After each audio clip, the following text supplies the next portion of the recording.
Assalamualaikum warahmatullahi wabarakatuh. Good morning, everyone. It is a great pleasure and an honor to stand before you today and share my speech entitled The Impact of Deforestation on Marginalized Groups. My name is Fazia and I'm from Mataram University. Today, I would like to discuss the current condition of deforestation in Indonesia and how deforestation seriously affects indigenous communities and women. The purpose of this speech is to raise public awareness about how serious the issue of deforestation is, especially for marginalized groups whose lives depend greatly on forests. Ladies and gentlemen, Indonesia is one of the countries with the largest tropical forests in the world. However, Indonesia is currently facing a serious deforestation crisis. Deforestation means the large-scale destruction or clearing of forests caused by activities such as illegal logging, mining, palm oil plantations, and industrial development. According to Auriga Nusantara, Indonesia lost around 433,751 hectares of forest in 2025, an increase of 66% compared to the previous year. The highest deforestation occurred in Kalimantan, Sumatra, and Papua.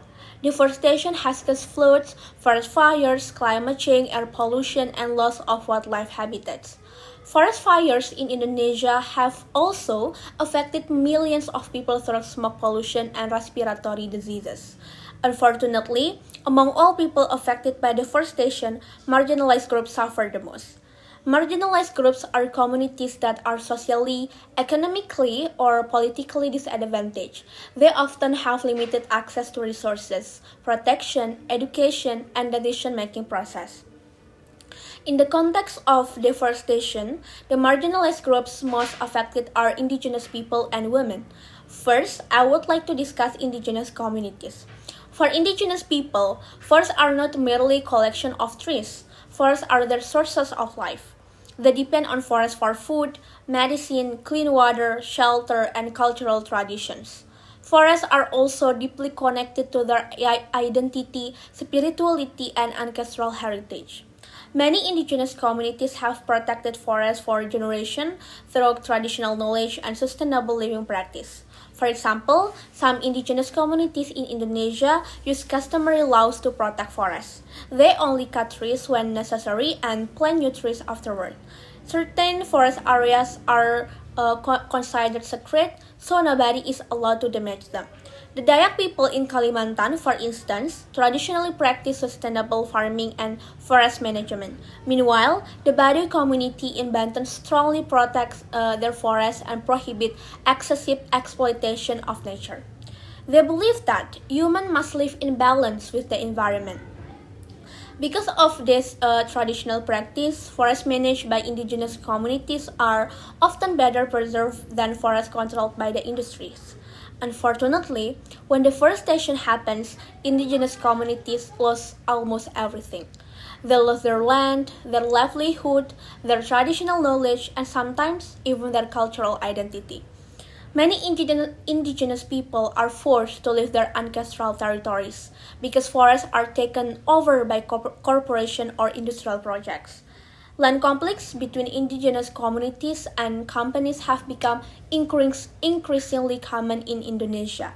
In some areas, indigenous communities can no longer hunt, farm, or collect forest products because their environment has already been damaged. Rivers become polluted, wildlife disappears, and sacred places are destroyed. Imagine losing not only your home but also your history, your culture, and your connection to your ancestors. That is the reality many indigenous communities face today because of deforestation.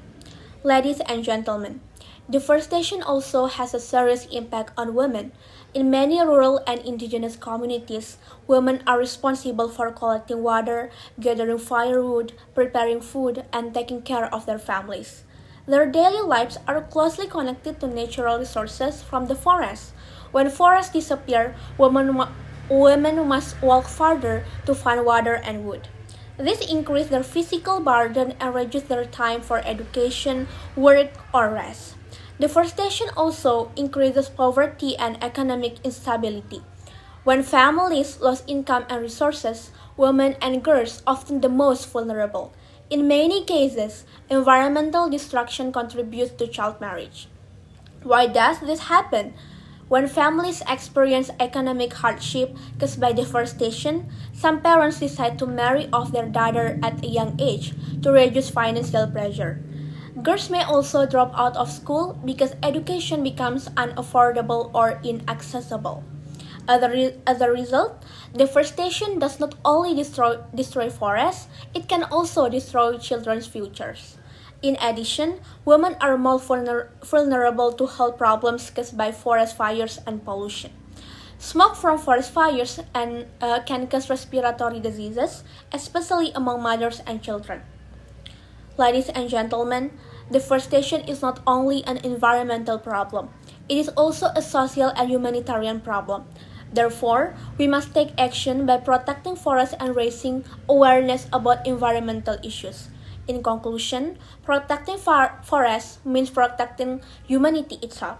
If forests continue to disappear, marginalized groups will suffer first, but eventually all of us will face the consequences. Because when the forest disappears, humanity slowly loses its future. I think that's all from me. Thank you for your attention. I wish what I have delivered to you give you some knowledge and information. Thank you for your attention. Jelas Aisyah. Wassalamualaikum warahmatullahi wabarakatuh.